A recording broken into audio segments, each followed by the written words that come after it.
So I wanted to go over monetizing age leads. And what I mean by that is two different things, so I'll go over it. So when you generate a lead, they're going to go to your landing page, right? Fill out your form. Once they fill out your form, there's multiple things you can do with that lead. So, and I know I've kind of gone over this before, but I'm going to specifically just talk about age leads. So landing page, fill out the form.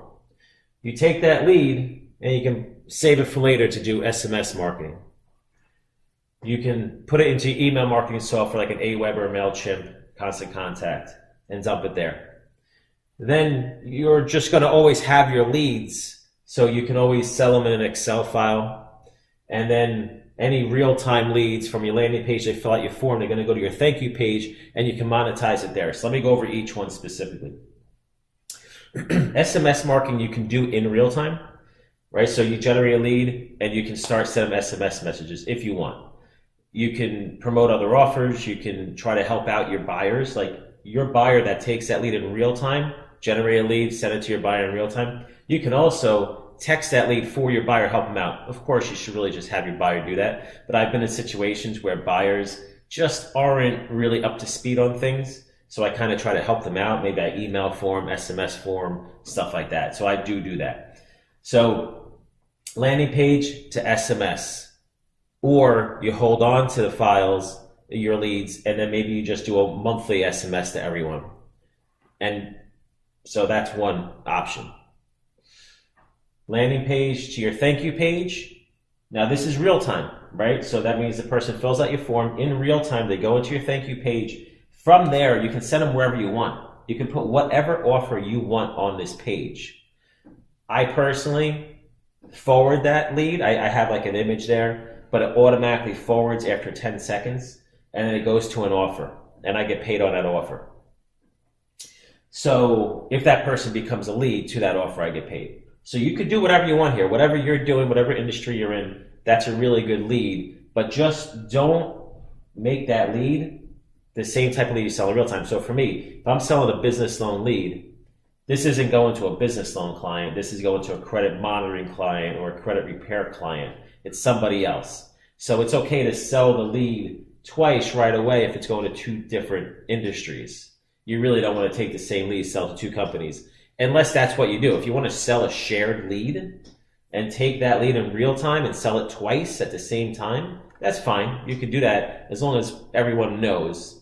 Listen, at the end of the day, you can do whatever you want, right? But the right way to do it is to sell it as a shared lead and then tell people, yes, it is a shared lead, just so you know 1, 2, 3, 4, 5 other people are getting it, and then you price the lead accordingly. So thank you page goes to another offer, whatever offer. This you test offers out, right, to see which one converts the best. Landing page to email marketing. I use Aweber.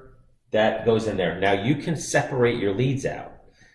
This doesn't happen for everyone, but for example, the way I separate my leads out into Aweber is based on gross monthly sales, because it's business loans, so it's a company, and I sell my leads at a higher volume, at a higher number. I charge more for my leads if the lead does more money in revenue.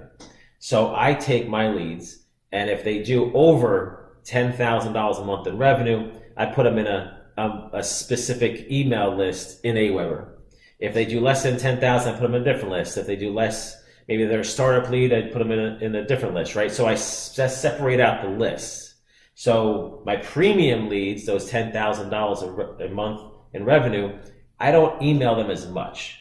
So the startup leads, my quote unquote, not so good leads, I hit those things every single day, just so you know, with different offers. And there's obviously more of those leads. Now, this is a great way. I mean, really, all these ways are great. But email marketing, you can hit these guys every single day. You don't want to SMS and text people every single day. You got to be careful with that. But email, you can do it every single day. And this thank you page is all in real time anyway, so that's just a one-time thing. But with email marketing, I think the most I've ever made in one email is like $11,000. Of course, I've made practically nothing by testing out email too. But you got to figure out which works with email, different types of copy to use for whatever you're doing, and test those things out. An Excel file, what I mean by that is I generate leads. At the end of the month, I could have 30,000 leads or 10,000 leads, whatever the number is. And depending on the buyer, there's companies out there will just buy aged leads. An aged lead at the end of the day is just a lead that is not real time. So it could be 1 day old, it could be 30 days old, it could be a week old, it could be 3 months old. So specific buyers like those because they're a lot cheaper. So for me, when I generate, I'll give you an example. The only leads that I sell in a file like this, where I put them in an Excel file and I put a couple hundred in or whatever, or a couple thousand, and I email the file to a buyer. They pay me up front. You always want to get paid up front. They pay me up front. I send them the file. Maybe you give them a little bit of overage in there just in case. So if they buy 1,000 leads, if you want to give me 1,100 or 1,050, 1,010, whatever you want, right? Give them a little extra. But what happens is now that person buys those leads. I send them over. Whatever happens, happens. But every buyer is going to be a little different.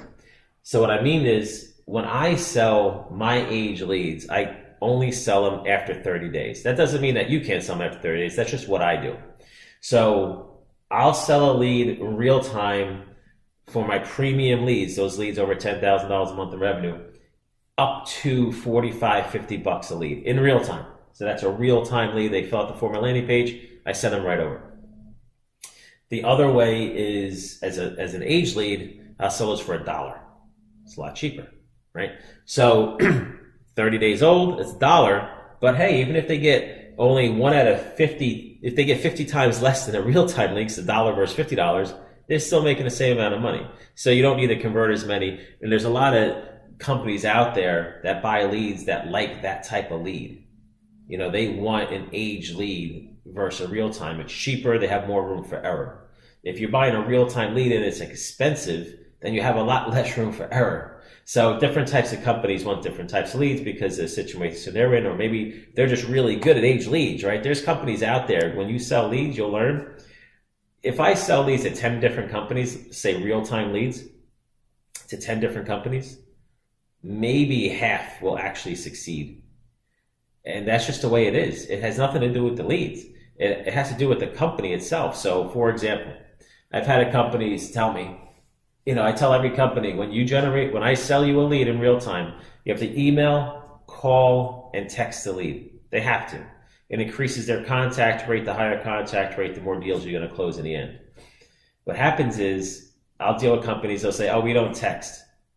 So just to give you exact numbers for what I work with, there's a company that maybe said, oh, I don't text, I just call and email. So I asked, what's your contact rate? Contact rate's 50%. I'm like, all right. And then I asked another company who does all three, their contact rate's like 70%. So the company that did 50% and didn't text, they added texting in. They get back to me after a couple weeks. Oh, it's up to 70% now. So the more knowledge you have about your exact stats, the better you're going to be as a salesperson talking to these companies to sell leads, right? Because when you sell leads, you need to hammer in the stats. Everyone's going to want to know exact stats. But you can't guarantee that they're going to close deals. So I say, listen, the average of what I've seen from other companies is this. What you're going to do, I have no idea unless you try them.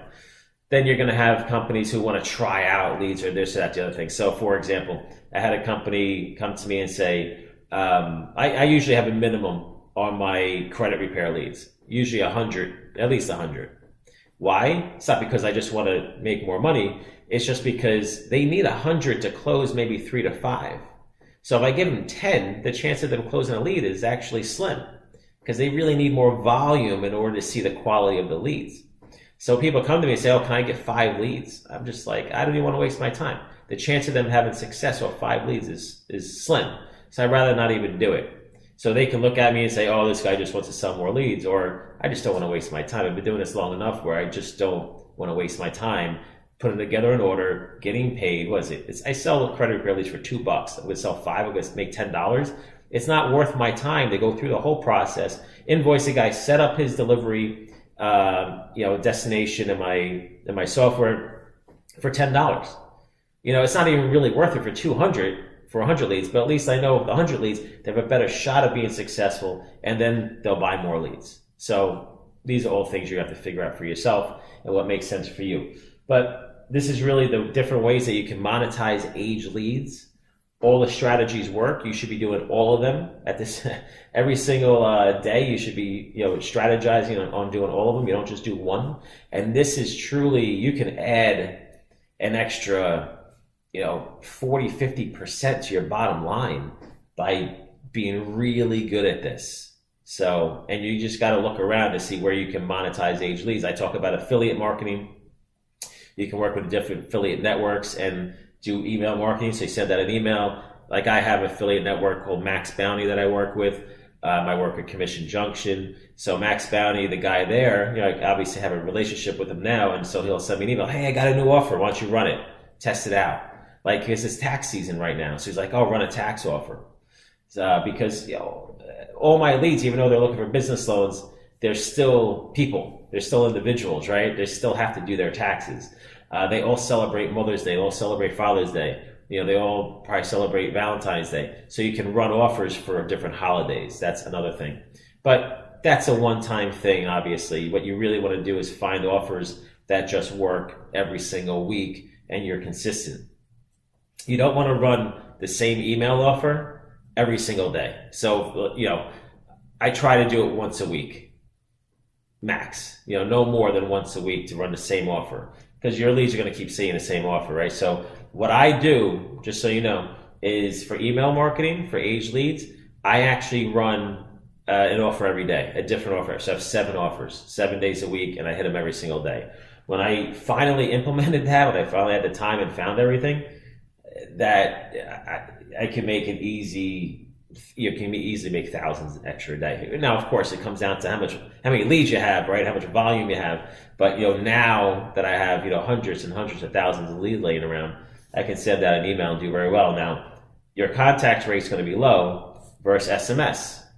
SMS, you're going to have a much higher contact rate to get that lead in, but you also have a cost associated with it. I mean, you're paying for email marketing, but your email marketing bill is only dependent on who you use. It's going to be dependent on how many emails you have in the system.